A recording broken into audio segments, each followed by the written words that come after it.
Police diary news चॅनलमध्ये मी दिनेश निंबाळकर आपल्या मनपूर्वक स्वागत करतोय। आपल्यासमोर या ठिकाणी आहेत विष्णूरचे सरपंच दिनेशजी टुले, त्याचबरोबर कृषी उत्पन्न बाजार समितीचे काटोलचे माजी सभापती दिनेशजी ठाकरे आणि फाशी भारती समाजाचे अध्यक्ष देशराजी पवार। गेल्या काही दिवसापासून काटोलची निवडणूक जी आहे ती पोटनिवडणूक चर्चेचा विषय ठरली होती, पण काही कारणास्तव काल उच्च न्यायालयामध्ये ते याचिका दाखल केली होती आणि त्या याचिकेला काल स्थगिती देण्यात आलेली आहे। परंतु ही स्थगिती मिळाल्यापासून गेल्या अनेक दिवसांपासून या निवडणुकीची जी चर्चा चालू होती त्या चर्चेला या ठिकाणी आता शह देण्याचा प्रयत्न केलेला आहे आपले दिनेशजी टुले यांनी। जाणून घेऊया या संदर्भात, या पोटनिवडणुकीसंदर्भात जी रद्द करण्यात आलेली आहे त्या पोटनिवडणुकीसंदर्भात त्यांच्या काय प्रतिक्रिया आहेत। पोटनिवडणूक ही झालीच पाहिजे।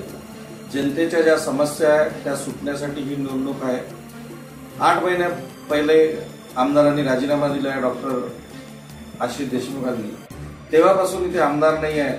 बऱ्याच मतदारसंघातल्या समस्या आहेत, त्यांना सामान्य जनतेला त्या समस्येसाठी पुढे जावं लागते। अधिकारी ऐकत नाही आहे, कुणाचं वजन नाही आहे निर्वाचन क्षेत्रामध्ये।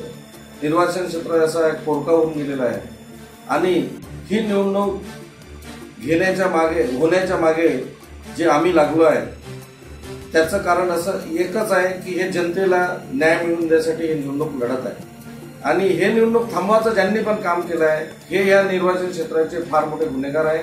यांनी या सामान्य जनतेचं फार मोठं नुकसान केलेलं आहे। ह्या जनतेला जे या बजेटमध्ये जो काही फंड भेटला असता, जे काही पैसे आले असते आणि आता 8 महिन्यापासून आमदार नसल्यामुळे जो फंड वापस गेला त्याचे दोषी ज्यांनी हे याचिका दाखल केली तेच लोक आहेत। आणि आता मी सुप्रीम कोर्टात जाणार आहे या याचिकेला शह देण्याकरता। सुप्रीम कोर्टात जे निर्णय होईल मला माहित आहे निर्णय योग्यच होईल आणि जर निर्णय ही निवडणूक जर लागली तर ह्या निवडणूक लागली तर आता 8 दिवस निवडणूक लेट झाली तर आता या लोकसभेसोबत ही निवडणूक होणार होती, त्याचा खर्च वाचणार होता आणि 8 दिवसानंतर जर लेट इलेक्शन झालं तर याचा जो खर्च आहे तो या याचिकाकर्त्यापासून वसूल करायला पाहिजे, अशी सुद्धा मी याचिका दाखल करणार आहे। आणि ही निवडणूक पक्क्यात झाली पाहिजे, कारण या निवडणुकीला विरोध फक्त ह्या मोठ्या लोकांचा आहे, सामान्य जनताचा नाहीये। मोठ्या लोकांना माहित आहे का हे इलेक्शन लागलं आणि अजून 4 महिन्यांनी इलेक्शन आहे तर पैसे डबल खर्च करावे लागेल, म्हणून हे लोक भीत आहे आणि त्या निवडणुकीला थांबवण्याचा प्रयत्न करत आहेत। एवढेच माझं म्हणणं। आता दिनेशजी टुले यांनी सांगितलेलं आहे की जी पोटनिवडणूक लागली होती त्यांना निवडणुकीला उच्च न्यायालयाने स्थगिती दिलेली आहे आणि त्या उच्च न्यायालयाच्या निर्णयाविरोधात ते आता सर्वोच्च न्यायालयात दावा दाखल करणार आहेत। आपल्यासमोर या ठिकाणी आहेत कृषी उत्पन्न बाजार समितीचे माजी सभापती दिनेशजी ठाकरे।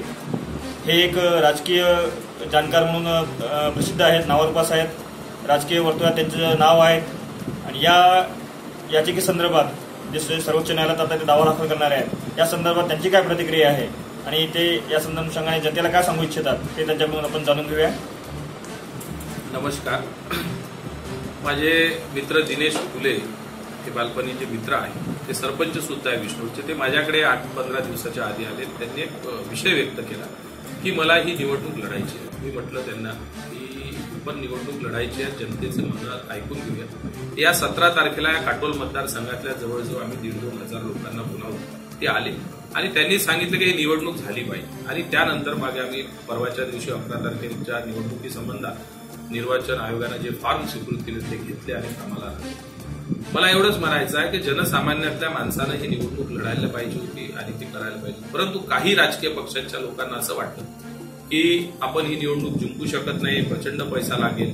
परंतु गेल्या अनेक दिवसापासून ज्या पक्षाचा इथे आमदार होता तो गेल्यानंतर ते इथं काहीच करू शकले नाही, जनतेला न्याय देऊ शकले नाही आणि अशा संबंधात ज्यांनी ही याचिका टाकली तर जनतेमध्ये आम्ही राहतो, कारण की आम्हाला रात्रंदिवसच्या ज्या समस्या आमदार नसल्यामुळं काय आहे, गावागावामध्ये टँकर नाही आहे, दुष्काळ पडलेला आहे, जे आपले संत्रा मोसंबीचे पैसे मिळणार होते ते मिळाले नाहीये, यासाठी कोणी जात नाही। परंतु निवडणूक म्हटलं आणि ते एक सामान्य माणूस लढवणार आहे तर तिथं हे सगळे तिकीट मागणारे लोक कोणाला भेटल्या नाही भेटल्या, या पक्षवाल्यांनी साठगाठ केली।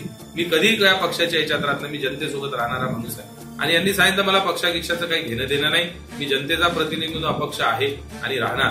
आणि या संबंधानं आता ते सुप्रीम कोर्टात जाणार. मला माहित आहे न्यायपालिकेवर विश्वास आहे आणि जे काही त्या दिवशी झालेलं असेल, काल झालेलं, त्या संबंधात सुप्रीम कोर्टानं निर्णय जो काही देईल तो चांगलाच देईल. पण न झाल्यावर ती जी प्रतिक्रिया 26, 27, 28 मतदारसंघाच्या प्रत्येक गावाखेड्यापर्यंत जाऊन तिथल्या नागरिकाला निर्वाचन आयोगाच्या जो अधिकारी आपल्या ते बसलाय, निवडणूक निर्णय अधिकारी, यांच्या इथं येऊन ती जनता आपली दाद मागतील.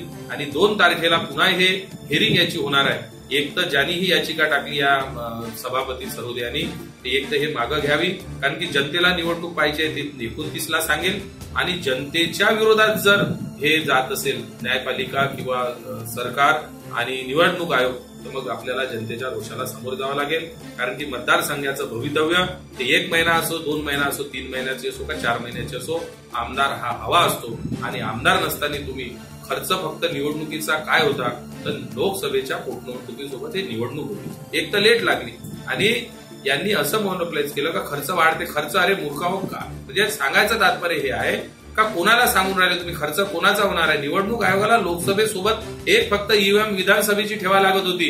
आणि आज अशी वेळ येणार आहे का जर काही याच्यात कमी जास्त झालं, 4-5 दिवस निवडणूक नंतर घेतल्या गेली, तर हा प्रचंड प्रमाणातला खर्च या ज्या याचिकाकर्त्याच्या बालबुद्धीच्या दृष्टिकोनातून जे त्यानं काम केलं यामुळे पडेल आणि जनता याला न्याय मागेल. इतकं सांगतो निवडणूक होईल ही मला आशा आहे, कारण की जनभावना त्याच्यासोबत आहे. आणि या निवडणुकीमध्ये कुठल्याही पक्षापेक्षा जनसामान्याचा चेहरा जनतेमध्ये जाणार हे मला निश्चित आशा आहे. धन्यवाद. घाटावर पोटनिवडणूक होणार आहे आणि त्याच्याकरता आम्हाला जे काही करायचं ते आम्ही करू.